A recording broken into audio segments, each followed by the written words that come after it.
60 ปีอาบน้ำบะหนาว20 ปีเป็นบ่าวบะก่าย30บะนายสงสาร40ยักการเหมือนฟ้าผ่า50สาวน้อยดาประเภทเจ็บใจ60เนี่ยไออย่างฟานโคก70บะหกเริ่มเต็มตัว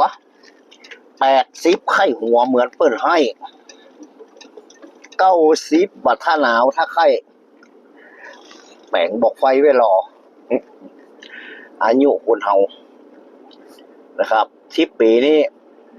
เป็นละอ่อนอาบน้ำหน้าหนาวหน้าร้อนบูจักเน็ตจักหนาวหันน้ำงอมใส่20 ปีนี่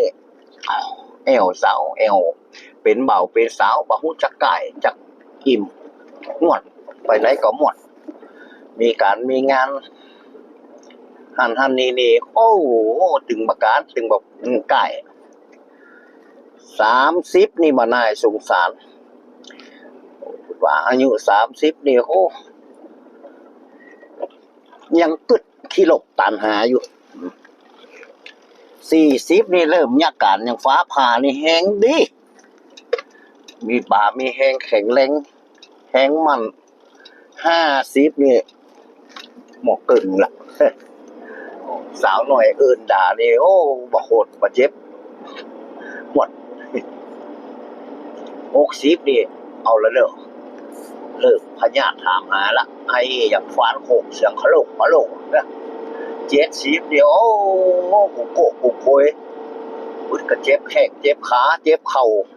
เจ็บหลังเจ็บเอวเมาหัวตัวฮ้อน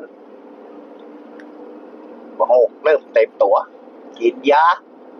เพิ่นก็บอกความดันเบาหวานติดตามมาโล80นี่เว้ยไข้หัวเนี่ยเพิ่นให้ ไข้หัวก็ว่าให้น้ำบีตะยะ90นี่บ่ไข้บ่ไข้ก็จะเลิกไปเลยไปเหี่ยวแล้วเด้ออันนี้คนได้อยู่เลย90ไปนี่อยู่ด้วยบุญนะครับ